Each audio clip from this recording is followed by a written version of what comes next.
Salam kadirli vatandaşlar, salam yakırgan adamlar, salam Halmurada, hoş geldiniz. Waleyküm esselam. Ol şahrına vatandaşlar sizin önünde salam. Sağ olun çağrınız için. Yine bugün birinci gün Aho. adam sohbetin çıkış ediyen vaktimiz. Aydı ver näme täzelik var, näme soru var. Bay Ben de bo, Halmurada, bay bo, bay bir täzelikken. Bu bolyan atları bir gününe gepleşik edip bu toruk bolacaklar. Aho. aydı Bunun haytının doğuşu. başlalı, bu Putin'in başlalı mı, Kurbanullan mı, ya oğlunun mı, hayti yönetiyor bir devleti belli değil. Yöre diyen Putin şondan nasıl ayrı olmadı. Bolya Putin'in başladı. Yine bir ullakan täzelik. Men aýdýan şolar ýaly genotsid edip bir döwletiň üstüne çolup sen abad galarmy? Kellesini ýiredik diýenne. Şo Ukraina gir Putin gatul ýalňyşdy. Gatul han ýalňyş göýberdi. Debäbi ol Ukrainany ýanky Maydandan soň näçe ýyl geçdi?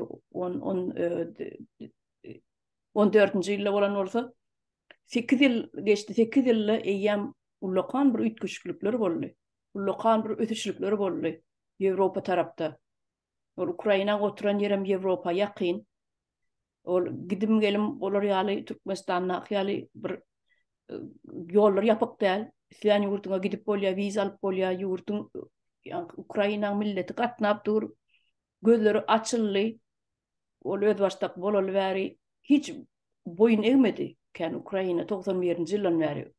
Şol üstüne ýanky hemlatyp Rossiýa her zat edip gördi de öz adamsyny goýup gördi Yanukowyçy. Ondan ýene goýmakçy bolanda Yushchenko ýene ally ýeňiş gadanny garaz şol her zat edip gördi de bolmajagyny bilibem.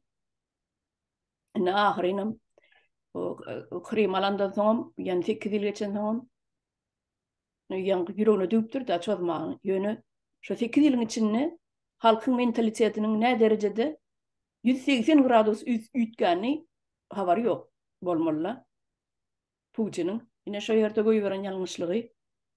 Men pikirimçe buny iň soňky ýanky prezident hökmüne taryha girelim kadiýen. Şo eden ýalňyşlygy şo çözüşi Ukraina. Gysmalylaryny gysyp oturan bolsa belki dowam eder 36-njy ýyla çenli. Sebäbi onuň asly ýanky planyna 36-njy ýyla çenli oturmak ekeni. Putin'in beýtmeli, süýnürmeli, konstitusiýa bilen oýun etmeli, oýnamaly, eýlek çekmeli, ilki 5 ýyla getirmeli, soň 6 ýyla getirmeli şeýdip. O konstitusiýanyň bir neme ýaly dik goýdular. Ýanky näme diýen o? Näme diýjegim bilemok, bir gowy söz tap gözleýän şu konstitusiýany. Aydı ver, aydı söz tapsanız Wow. geçme. Ony ol tualetden olmayan kağıt ýaly dip her zatlar etdiler o pahyr ol nimäni konstitusiýany. Ana şeýdibem 24-nji ýylda neme geçirmelidi bir ondan soň 36-njy ýyla çennem ýene özi oturmaly. Bunda da eýderin beýden wybyrda ýene ýeňerin öňke düşýäli. Planlar şolar ýaly bolmaly. Ýanky göz boýagçylyk edip saýlawda da özi ýeňiş gazanyp 24-nji ýylda aňrygam dowam etmeli 36-njy ýyla çenni. Sebäbi üst açylan kağıtlaryň, dokumentleriň esasyna şu esaslanyp aýtsaň 36-njy ýyla çen oturmaly eken Putin. Doğru. Olam eden ýalňyşlygy Ukraina çözdi. Bu da eň soňky ýanky oturan prezident bolar Rossiýada men pikirimçe. Soň Rossiýa diýilen döwletem bolmaz. Rossiýany aslynda Rossiýa Federasiýasynyň adyny ütgedip Moskowiýa diýip at goýmaly. Moskowiýa bolan bir guberniýal bolýardy. Oblast. Ha o şeýle bolýar. Ondan daşda görnäki ol bir wagtky basyp alan döwletleri bar. Gan taçyp adamlaryň adamlaryny gyryp basyp alan döwletleri bar. Ýanky musulman döwletleri bar, onuň içinde Başkiriýa, Tatarstan, beýleki Kavkaz milletleri, onun başgalarym aňylar gitseň beýleki Yakutiya, ýene bulaňam hemmesi ýa-ni basylyp alynan zorluk bilen basylyp alynan döwlet de onuň nemede bolsa haýsy döwlet ýazmysyny добровольно girdi Ukraina sastawyna, Başkiriya. Добровольно Ukraina Rossiýa sastawyna girdi dip gol çekdirýärler. Добровольно giren ol adam, добровольно giren döwlet добровольно çykyp bilýär orada hem sastawynyň. Owa. Orada hiç kynçylyk bolmalylar. Şeýle dokumenti gol çekilen. Добровольно girdi dip. Biz zorluk bilen girdik dip edibiljek derler de. Demek добровольно giren olsa добровольно çykar. Hiç päsgelçilik bolmalylar. Ne Başkiriya diýär, mysal üçin. Ya Tatarstanam şoň ýaly. Ne halmada inni bu eden ýalňyşlyklar sebäpli jogabyny minni berer. Gaga sudy, halkara sudy ýa-ni order ýazypdyr, arest etmeli diýip. Inni gurun gutordy. Order şu taýda ýazylan soň, ony bütün dünýä terror diýip abivide edilenden soň, bildiriş berilenden soň, ýylan edilenden soň, inni şol territoriýalaryny gaýdyp berenne de bar aýdaly gaýdyp berdi diýerler. Iki san zat ýitirýär Putin. Territoriýa alan halkyna bir ýitirdi, o taýda territoriýa aljak bolup. Inni onam ýygyna gaýdyp berse de ýene de ýitirýär. Ödem gaga suwdyna gitse jogap bermeli kellesi bilen oturup üstüne yitki. Üstüne yitki diýip hasap edýän. Bar indi şolar aýdaly Ukraina meselem. Şo territoriýa 4 san oblast berdi diýeli ýygyna. Rossiýa. 4 san oblast we Donetsk we Lugansk we Zaporojje, Kherson berdi diýeli ortada geçirdi. O geçiremlerin neme gaga suwdy özi eden ýanky çykaran netijesini ýygyna almada. Ço terror diýip ýygyna almada. Ferona gider jogap berer kellesi bile. Ana beýlekiler jogap berdiler. Şo dünýä boýunça 3 tane adama, 3 tane prezidente neme berilipdir de. Şoň ýaly order ýazylypdyr. Arest etmeli, tutuk etmeli. Bir şoň Kaddafi beýleki hem Sudanyň, Afrika bir döwleti Sudanyň demesi bolmaly. Prezidenti 3-nji hem Putin. Sudanyň öýüne damaşyny arest otyrmyşyn. İçeri çykmak bolany. Damaşyny arest bolany. Öýdäki türme bolýar, öý türmesi. Öý tutsaw. Ol Kaddafi'nin vatandaşlaryň öýde gowy bilýändir näme bolany. Gyzylgana boýadylar adamlar. Biri kulagyndan çekip, biri burnundan çekip, biri saçyndan çekip. Näçe milyon halkyň içine ele geçirdiler. Şo kadrlary ekranda görensiňiz vatandaşlar ýadyňyza düşýändir Kaddafi nämeler etdiler. Köýnegini balagyny çekelem edip ýyrtym edip döşüne çenni gyzyl garagan tırnaklaryny ýydymy kim bilýär nämeň ýydol. Ýüzü gözi her kim bir ýumruk uranyny gödüňize getirin milyon halkyň içinde. Ene şoň ýaly etdiler Kaddafi'ni. Putin halkyň eline düşdi nädir? Näme boljagy belli däl. Mana şol ýaly halmada ýagdaýlar. Ene biziň türkmen halkymyzam şu taýda gözüni açmaly diýip düşünýän. Täbi edil tamdyr gyzdy şu wagt. Gurban bolýaňam etegalty ýengedi bolup başagy bolup görüşini görýänsiňiz. Nämeler edip ýör? Ilkä Türkiýe Turan uraly gel goşulýanyna golaýlaşmady, barmady diňe şu orset bilen. Orden alışdylar, orden berişdiler. Syýlakladylar, bir-birini boýuna dynjyr takdylar, ýüzük takdylar. Garaz gudolar ýalak bolup gatnaşdylar. Saçakly, sarmykly. O, ana innem iki guda uruşdy. Diýip aýdaýyn. İki guda uruşan ýaly innem Putin kakasy gitje görnüp dur. Bugün gitmese ertir gidýär. Ondan innem bolsa Türkiye ne edip yor? Abidem koşulacak, Türk Birleşiğine koşulacak deyip. Ona hil beyle ol yani. O ton Putin kakasına dönüklük etti ol ya. Öyle mi? Tamam. O zaman prezidentlerin barmalı yerine ne yapsın? Onun kakası var ya. Kakası prezident mi? Oğlu prezident. Bir daha bulaştık halis. Arada. Kim prezident kim? Ya koşa kelle. Koşa prezidentimiz var anne. Ya beğenmeli mi? Ağlamalı mı? Ne etmeli? Gülmeli mi? Ya oturup ağlayalım mı? Ne edeli?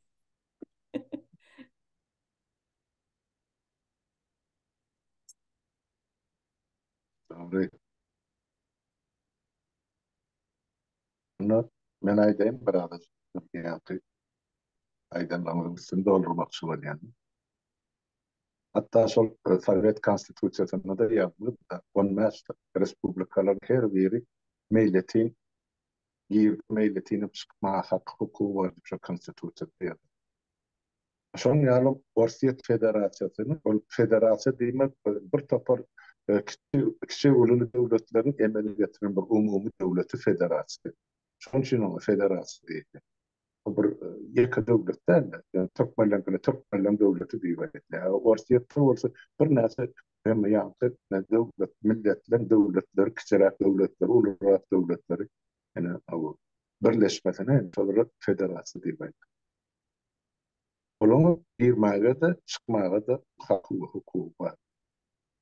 Indi Putin o taýda ol Rus imperiýasynyň yalan taryhy ýazarlaryny indi halklar düşünüp görüp başlaýar. Dünýädäki bar bolan köneden gelýän taryhy bibliotekalar bar. Şolardan açyl maglumatlar internetde durdy. İslam adam okap düşünüp bilýär. Nirde bunu köpü halkynyň, milletiniň, ýurdunyň nira erip düştü. Indi görsere şu Orsun yazan tarihi hepimizi yazın olmuş. Öz için nakşor 20 kuruluş vardı. Bulu küçük devletlerde. Olan her biri şu kan bilen, kılıç bilen, zor bilen biriktirler. Orsiyetin nasıl olan teritori. Özü meyletin gelip bilen zat yok. Türkmenlere de gel, hani o Kaspın kenarının bir taypan tiren yol başta gel. O Akpaşa o Arkemi Türkiye kaş etti, kabul etti. O kenarı kasırına brovat oturan adam sen bütün Türkmenistan hep kabul ettirdi. Yani yanımda şu taydanın bayan. Şu adamdan sonra olsa Ömer yeni gördün mü? Leva gördün mü? Daha sonra gidip gelin diye ya sonra var. Şu bilmedik adam ne yaptı? O padişahın önüne var. Türkmenistan'ı özünü biriktirmemiz sizden kaç ediyor. O öyüne çıkman, tatman için oturan adam var. Ene şeydi Türkmenistan'ı biriktirdiler. Ene yalan emmesi çıkıp durdu dışına. Ondan ene Putin görse şu ne etmeli? Bir basıvalcılık siyaseti var da yani Rus imperiyası. Yoksa Ukrayna'da çok 10 respublikan biri. SSR'nin sastavını kaçan istese, halkın istese boyunca çıkıp belediye konstitusyonda yazır. Yani SSR darlanırsam hem mecbur çıkmalı olur. Mecbur kal. İsleden, islemedik. Niye soku içeri yapışı oturdu SSR gelemedi. Ama Ukrayna ikincinin hatarını Mehmet'in yankı. Ama SSR darladan üç devlet var. Orsiya, Ukrayna, Belarus. Sonra ikinci var. SSR'nin hatarına çıkarılan bir Ukrayna. Çıkanlar territorial bütünlüğü özünde saklanıp kalmadı. Şu yılın 90 ile devletli şirketlerin çağırdı. O şekilde. Ne yapsın bugün Orsiya üstüne şu diye kaydı Orslar yaşayanmış ya Orslara azar verilmiş ya şolun hak hukukunu koruma koşumu yeri. Yanıp sen haysam olsa bir milletin hak hukukunu koruyanlardan ilkinci öz milletin hak hukukunu korur. Eğer de şu milletlerin içinden Orsiyada dörlü milletler yaşatıyordu. Eğer sen içki durmuşun ömesini düzgünü görürsen de ya Çeçenistan'ın Orsiyada kurşanına taşını hiç kim almaz içine. Orsiyada. Bizim bir içki problemimiz özümüz çözüyoruz. Taşının koşum giyildiler, hatta Birleşen Milletler olmadan koşumdan bilmedi. Çeçenler. O sen çözdün, kanunu koordinasyon mu adam bir taraftan o nişan içerki pikir meselesi vardı. Ukrayna'da da şol ya, Donbas bilen Lugansk'da içerki meselesi var. Şol yerin aşağını işlep veren şahtörler var. Bular meşhur verdiler, o tayda bir topar köprü çıkıyor, yine var, türlü mağdalar var da, kadıl var. Yine şolary eýerlik etmek üçin Gorsiýanyň şo taýda turdy toplamy meşgul, şo taýda gorslary bolup oturdy. Ol milleti gors bolandan ol Ukrainaň garaşdary. Oraya Ukraina hökümeti, döwleti, parlamenti, suwdy prokuraturasy çözsün. Sen ne işin onun için goşum sap, ýarag ber, adamlar uçtu. Ene, bir 14-nji ýylda bolan waka. Krimanly, men ýeme geçirýändim. Avtomatyna şahyny. Referendum geçirýän. Yerli Tatar halk tükründakyna gatnaşdyrylmady mı? Häzir çel içki tugly. Görüp dursunuz da eşdiýär, bilen görýär şu Tatarlar näme diýär. Olaň näme hukuky näme? Onların 8 yıl geçti. Näme ýetanak Orsiýada? Ol ýa Ukrainany ýene bir bölüp Ukrainany Gara deňiz suwajak bolýar. Şu deňizi asla çykylmady bolmaz. Ondan sonra ne yapar deri asıran doğal eline alsa onu Ukrayna hiç de adam kalmaz da o kadar şartlar kalmaz. Yine şu maksat bilen Putin'le çalış ediyor. Yoksa dünya aklı yeme Uğurlu'nun 6'dan biri Rusya'nın teritoriyası. Teritori için adam yerleşen şunun için ben böyle kim üstüne çalış ediyen yer yalı bahaneden yok. Öyle teritoriyada boşalt yaptı. Ezer de onun var. Münlerce, 10 münlerce şehirleri, ovaları, Pıtrap dağı yıkılıp gitti. Adam kalmadı. Şimdi şoları eğer etme, gel Ukrayna ağalık edecek. So dedim zorluk siyaseti. O zaman şol yeme, Yanukovych getirip koydu, bunun Ukrayna kılıp koyuverdi. Şoňa işgaralyk edip, yine şol edip gören işleri ya cenayeti. O sen siz yani doğru belli geçtiniz o çağda. Yani öz başına belanı satın aldı Putin. Yoksa 36. yıla çeldi, belki otururdu, oturmadı. Yönü Orsiýadyň çok ağalık siyaseti, didimdorluk siyaseti devam eder. Şol sany bizim respublikamyzyň üstünde, Türkmenistan. Şumal biz ýas garaşly bir tarap däl. Hakymyz hukumy ýok. Hem Moskwa ministrleri, Orsiýadyň ministrleri, bölmeler, goşullary ýa resmiler aşgabatdan çykana. Ola oturdy. Handy bir tarap bolmady ýa garaşly bolmady ýok. O kağıdı üzerine fiksasiya edilen bilen o iş üzerine varlığını anlatmıyor. Yine Putin'li mesele şundan ibaret. Yine Gaga Suudi var. O Gaga Suudi o hükman mesela çıkarım kararını yerine getirir. Eğer adı diri getiriyor. Onun dediler. Dedi yani şu adamın adını adadığında onun da aslında Gaga Suudi'ni getirilip tavşırılıp şu tayda Suudi edilenler yine bir Slobodan Milošević var. Serbiyan prezidenti.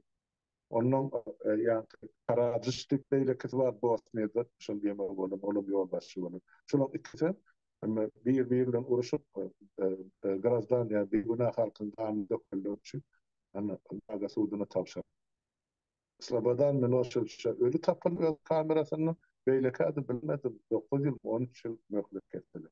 Gaga Suudi işli Международный уголовный судda biz şoňa da ýapdyk. 2003-nji ýylda, 2002-nji ýylyň 25 noýabr wakalarynda tutulan adamlar akbar bilen ýa-şol halkara jenaýet sudynyň seretmegini berdi garamagy. Ola kabul etmedi näme üçin?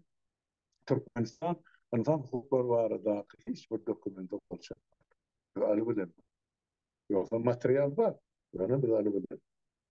Ma Orsiýa ozan duranma olam giren ya Rimski statut. Şu ýa kanun. Ýöne ýa 16-njy ýylda aýman durjak gelip çyk getir. Oturan jenaýet bolansa, soň jogap bermejek bolup çykdy. ýöne Ukraina görkezip durdy. Adam ogurluk, insan ogurluk, esasan çağı ogurluk. Ol ogurlanan ol 50.000 belki 100.000 on bilýän adam ýok. Ýöne anyklanany, takyklanyny 17.000 goly çağı, ady familiýasy bilen. Atasadan jyda çöp alyp gidiler. Ne şonu denen Putin, onun aşağınakyna şol çağılı tapdy gory program başlygy şol aya ine ikisini garsudyny getirmekde karar çykardy. Bunun gidecek yeri yok. 123 devlet dünyada çok yankı statü toplar çıkan devletler. Onun haydi birine varsa ruhsatlar yani gaga sudunu ekstra değilse yani uğratmak, getirmek onun borç. Yani Putin mağarada şu yani urvan ben aydayım mesela tercih. Sesiniz kesildi, öyle çağırın. Siz aýdaýyň, siz köpürek bilýänsiňiz o barada. Burasını aytıp koydum ben onu hepten cemenine. Yani biraz kızıklı böyle onu siz bilen sohbetleşmeye koydum. Zaten sizin fikrinizden öğren vacip şu mesele boyunca. Putin meselesinde de Kurban meselesinde de ne için onu da yurttaşlarımızın cevap verir. Sebep siz dena onu çağırıyor. Denalar sizin üstünden Denaların durmuşu Türkmenistan'la görüyorsunuz. Nahil gözlüğünü yaptı diye gözlüğünü kaldı. Ondan sonra şoların ağısını aldı yani. Şoların kemçiliğini, yetmez zaptını, yakaptığını görüyorum, horluğunu, ekranını gördüğünü, denan hükmünü, ene hükmünü getirip dursun. Şon tesiri birbirinin başlıca ya üst olur. Şonun için şu meselelerde de senin göz pıkkırını beýleki gelmegilamadan var. Gören vacip. Men başga her sapardan şunu gowanmak, buýsanmak bilen aýdýar. Şu Türkmenliň denany şu soňky 3 ýylyň içinde aktiw çykyş edýän denaly orta Aziýa hiçbir döwletler hiçbir sende ýok. Anyň seredin gör. Diňe bizinkiler çykyş edýän, bizinkiler diýerden paýlaşýan, bizinkiler ýaşy, ýakty durmuşa ymtylýan, birek kömek edýän, gorlaw berýän. Yani sonra beni beğendiler. Atı bunu beğendim var şu meselede. Sonun için sizin fikrinizi bilmek olur. Atı vacip ya. Şunu eşitmek halkımız için diyor. Yani ben aytsam Kurban oldu çok boyan zadım aytma bir yankı. Ya gelenler bu söylenenler Türkiye ne mi diye bu içine çıkıp hemen yani doğraktır. Hem devletlerin prezidentleri otu, Dünya Türkmenistan'ın halk matlagalarının başlığı geldi. O statüsü o tayda oturmaya barınca hiç mümkünçülük verilme, hukuk verilme, devletin adından görülme. Neyemiz o halk matlagalarının yemesimiz, yolu aşıtılmış, beylek söz tutmayın. O tayda etmediği iş yok, isimle o yankı, yaşlılar var. Tam tersi. Bu şolu bile ne iş geçerken halk maslahatını. Yani iş var. Prezidentler oluşuyor. Şolar ýazan kitabyny okap bersin. O. Bir neyme diye batakken. Yetişi birliğinden Erdoğan'ı Recep Tayyip Erdoğan. Ay dünya dursun, şu dursun. Dünya adı böyle siyasetçi. Yine başımızın tacı. Bütün Türk dünya Müslümanların yine hukuklu yol başladı. Ben bunu Recep Tayyip Erdoğan 20 yıl ver tanıyan. Ben şunları kıştaydı şunları tebrik verdim. Şunlar adama parahatçılık barada akıl Nobel premiyasını vermedi ya da bayrağı. O tak yığınanın o prezidentlerin yüzünü aşağı sarlar otuyor. Sen kim? O toyda aktamada da var çeni çakırın. Çağırın. Utandığın maskarasılığına bulusu. Oturuşum o tayda. Sonra ne diye ştat geldim diye o mail bildirmeye inni kitaplar oğlum gelir o ştatları kol çakar diye de ben onu roman doğal ağdası olacak diye. Ben niye bitmeden satacak, gazımızdan satacak, gerek olsa toğumuzdan satacak Türkiye Alsanız böyle diye. Yine eşili batı halkımızın bağıyla. O bakası vardı gurrun edene. Alsanız böyle. O özünü koruma olsun diye. Gitmek adına hokka çıkardı. O ölü nitellere sadaka veren böyle Türkiye'de. O milletin yani göpat oldu. Dile vurulmadı. Dine beni şu tragediyada bir neçe vatandaşımız, yurttaşımız göpat oldu. İn atlar, in familyalar. Sana ina da on adam şu. Ya yaralı kaldı, ya öyle de uzartı kaldı. Yine şuları da biz kömek ediyat, ya yurda getirdik ya. Yine şuları ya dedi. Preme verdik. Eğer yerden ses çıkıyor, ondan çıkıyor. Bağır mısın hem diye ne olur? O sen ne sadaka verdin? Ne hem şimdi yattın? Sen ölüm ölü derler onu. Olarak gidip Türkiye'de sen eklemeli halkını olur eklem oti anırdan pul uğru. Ne mi veriyorsun sen pense veriyorsun, paso veriyorsun. Ne mi bakası ümmeti var? Ümmeti var. Yok. O iki kurslu hemede devlette niçaçan stabil ya bir durumlu ya da iqtisadi ya da sosyal ya da bolma asla mümkünçülüğü yoktu. Yine ağzından bir at soğuktur seçer, öday bir öday seçer. Haydi bu atık. Yine diye 2000. yıldan beri diye biz Türkiye 110 milyarlık iş ödürledik. 110 milyarlık. Benim alıp hesaplak varım. 20. yıldan beri 22 yıl geçiptirdi. Demek şu 110 milyardı 22 yılı paylasak her yıl 5 milyar dolar yine Türkler size gelin yine korun bir de plandan caiz alıp verin. Yol sarıp verin. Almrada 20. yıllıydınız 20. yıllar olay mısın? Yok 20 yılın devamında 2000. yıldan beri diyor. Ha, ana şey diye ben. 2000. 2000. yıldan beri geçen 22 yılın devamında diye ödeli bile ayvana çoğaltıyor. Biz diye şu Türkiye o varınca ne de Türkiye devletine ne şunca milyar iş verdik diye. O bir dillense 110 milyar değil mi? 110 milyarda Türkmenistan işleri kurup oluyor tezinde. Yine nira harcadı halkın devletin evle. Oğurluk oğlum. Oğlum oğurluk. Şu yine de yarancak mı? Ahmet Çarlı getirdi. Oğurluk Çarlı. Üç tane şu son yani onkoloji merkezini çekti adamlar. Ya değişti adam. Değişti adam. Ha, değişti adam. 80 adamlık yani e, yani diş klinikası tercüman enzamını. Ondan pediatri merkezi.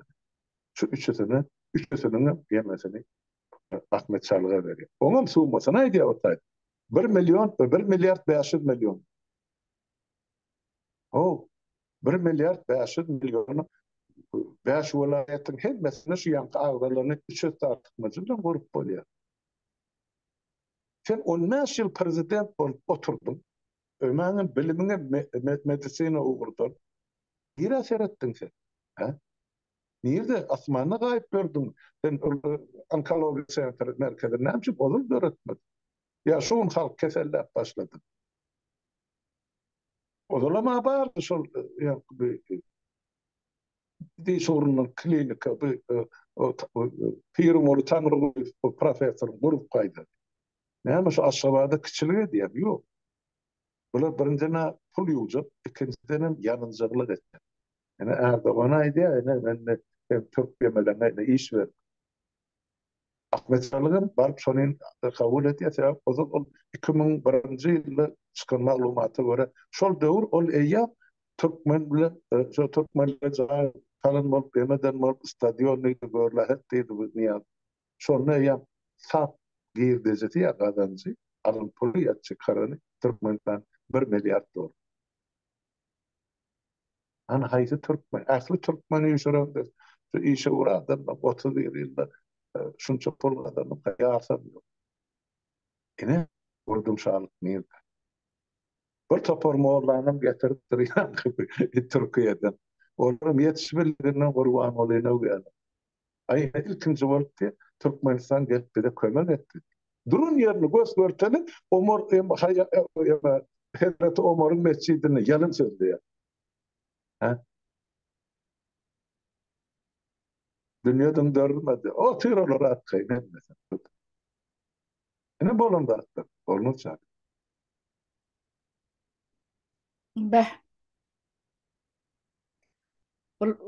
mukaddes oturulan nemede mescitte şey dip yalan söz eseler başka merk gerek mi? Başka gerek değil. Yani men Ahmet Çalık'a hayran galyan. Sen öz yurdun çeppe çöwürüp ýatyr. Birden guruluşy etmeli. Proyektler düzülmeli. Üstüne işlenmeli zatlarken intek gene 10 ýyla ýetjek işler var oňa. Ahmet Çalık'a we şonuň komandasyna. Sen görüňmi Türkmenistanyny? Ahmet Çalık'tan başga ya arhitektor ýokmy, gurjak adam ýokmy? Türkmenistan'da 3 tane medisina sentri. Men şo taýdan düşünmedim. Öz ýurduňa çalşap ýatyr. Yer bile ýygsan molla näçe welaýatyň? 11 welaýatyň. Nä görüň wa Türkmenistanyny? Jogabam sizde halmada badyr. Mene de wa Var. jogap. Var. Oğruluk pul yatı ikaret. Rıddına son çıktık. Aytıyor. Hmm. Orada vatan Böyle düşüncesi, vatan. halk rahmiydi, iştirakı yok. İki tarafta. İki Tamam. tarafta dedi. Kurban Golün ağlı yazardı da sebep çok ne mahayişette Türk tarafı yerine getirdi. Kimden üstü nahili adamın üstü bile onçasın bir cekka yönü guman edip biliyatı. Yönü gumanın imanın ayrıldı. Elminde fakit olmadan dilime çeyne botur. Yoksa 2020 yılın may ayına ahırında yankı İstanbul'lu Türkmenli ulu miting geçirmeli. Şoňa da şol maýkalar hemmeci onun sanda kaledy. 20 mäş 30 mı bolýar adam radylyk ama ýöne edir bir hepde öňünde Türkiýe içeri işler ministri yankı şol mitingleri gadagan edi geçirmeli. Ay ine bir karama sebebi. Ondan hikaye geçmekte Azerbaycan'ın hemmesi çıktı. Yankı ilçikanın öňüne bilýär bu Ermeli var. Olara bolýa Türkmeni bolana. Sonra ine vizalı mesele. Näçin vizam giýildi? Beýleki döwletlerde viza ýok. Türkmenistan'da viza giýildi. Ona mana o çykdy Türkiýe hökümeti. Tamam. Bulan näme gatnaşy bardy? Biz özümiz pikir ýöretmeli Türkmenler. Ha? O näme görmän Türkiýe hökümeti ýa-da döwlet ýolbaşçy Türkmenler näme gözüne halla ýaşaýar. İnnem geldi ama onu yarancılık edip Nobel premiýasyna hödürdi. Anşo hödürlesin, şu Nobel premiýa berilecek bolsa, öyle bir de mene şu parakatçılık premiýa Norvegiýede berilýär. Norvegiýa döwletiniň öňüne bir de gabap oturjak şu taý. Şoňa berilmeli diýip karar kabul edilýär. Ýok. Barky sen eger Nobel premiýasyny aljak bolsa, ilki şu Türkiýede ejirçek Türkmen halkyna bilen gollawyn bersin, vizasyny ýatyrsyn. Ya da iyiden uğrasın hem halk etmez onu. Geldi de ana İstanbul'da mı? Nira vardı, Ankara mı? Ne yapacağım halk böyle doğuşmadı şu tarih var. Halk ecir çekip yatıyor. Ben 70 kere gayettim. Siz yani dirliğine göbeler, öldürürler.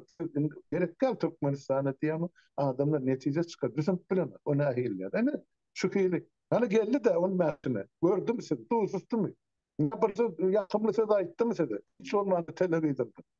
Yok. Ya ilçihanasına tembi verdim. Ya olur işinden boşattım. Ya oğul ediyen, oğulun ediyen oğurluğundan bir haber. Emmecinden haber. Milyar pul şotaydı Yuliya, Türkiye'de. Praçışına vurdular. Türkmenistan yankı. Oğul cumhurlar. Yana gidecek yerleri yok. Hazır dünya tadeden vuruluyor. Ulan emmeci dolap karşıda çekilir. Ben sonra Berkan'ın. Ne öyle çağrına ne ama koşak bolsamız üstüne aydı ver. Yani bir da hayran galyan halmada.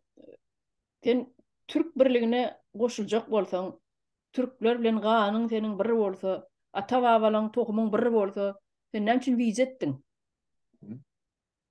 Näme üçin? Men şu taýyna düşünmedim. Atýerlikli soraş. Nerden çykdy o wizaly mesele? Bir döwlet bolsaň, bir millet bolsaň, diliň biri bolsa, diniň biri bolsa, Ganın biri bolsa, bir-birlerini atamız, babamız diýip gürleşip berler. Näme bize diýen? Niş soralara jogap berjek bam kaşataydy. İki döwlet dedi. Yok, tapmaz.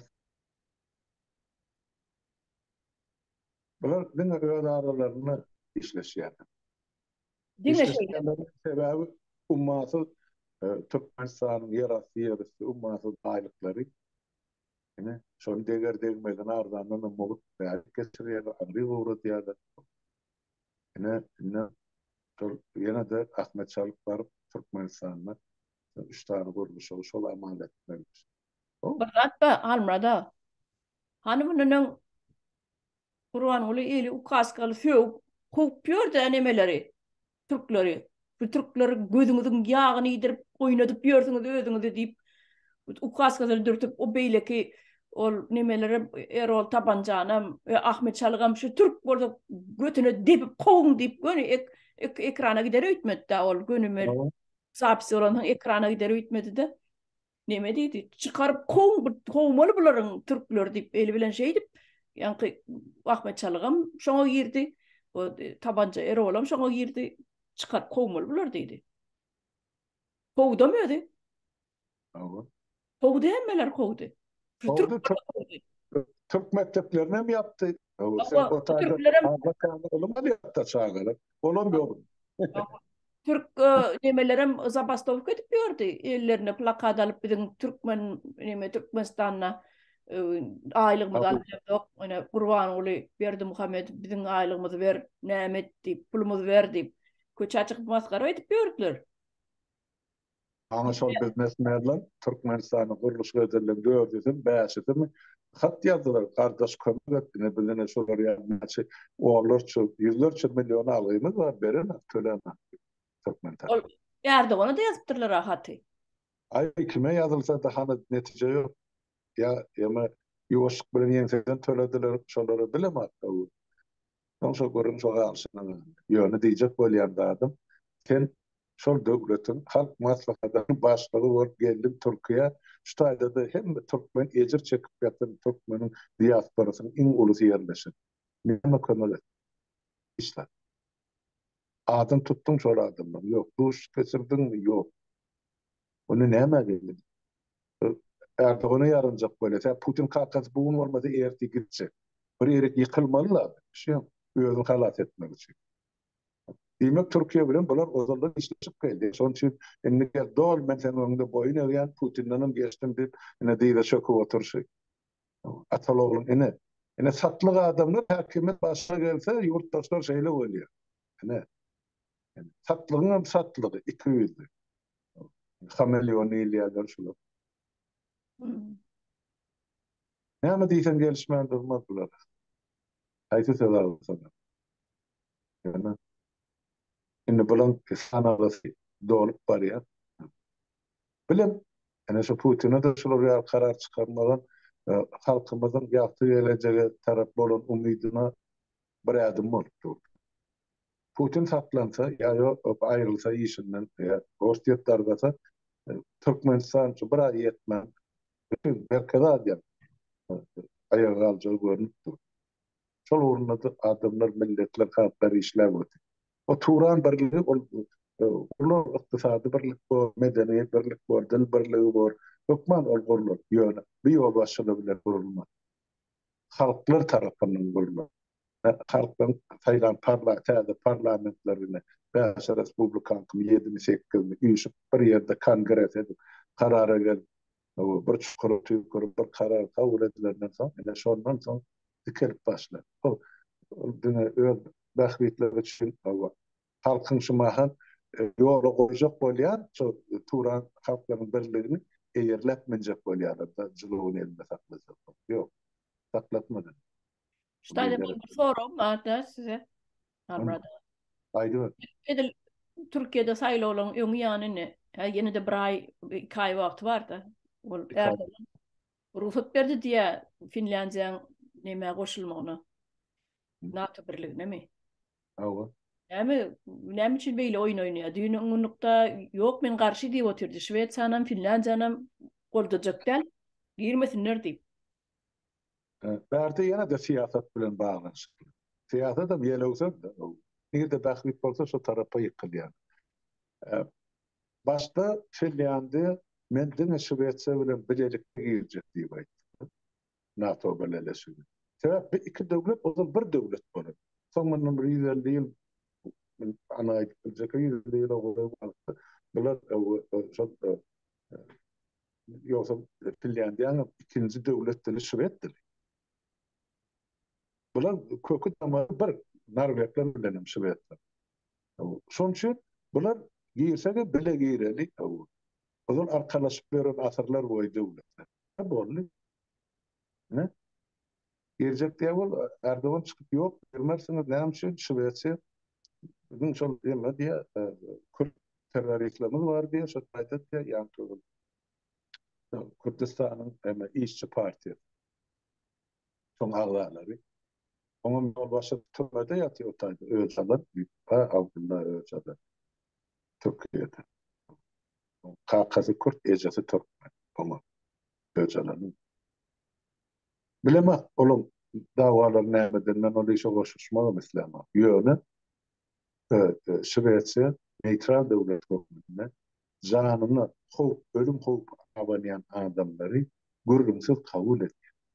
Oğlum öz hakimiyetine, konstitusiýasyna, kanunyna ýazylyp zatlar. Şoň üçin menem ştat gelmegim sebäbi. Taparagan kam ýene beýlekler bar iki ýeke.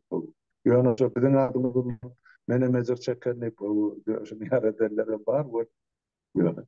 Ýetmedi da ene ştaýdy. Şoň üçin şol türklerin gaçyp gelen Kürtler bar, şo janyny howp salan üçin. Onu şulara Şwetsya ştaýdy oturmlar. Ýöne şularyň ýol başydan gel ana Türkiýeden uğradylan gorluklar gelip berdi de ýok edip gidenler bar. Atyp belli tutup näme bolsa. Ýöne iki ýeke gezip beren bar boldy. Yani şolara idine verin. Buların kanun boyunca idine verme hakkı yok. Ondan bana bir öcüktürüp bir bana Erdoğan'ın heykelini eskiden şeklini yasak bana ayağına nasıl koyup da Stockholm merkezine. Böyle beni provokasyon Türkiye'nin karşısına edilen.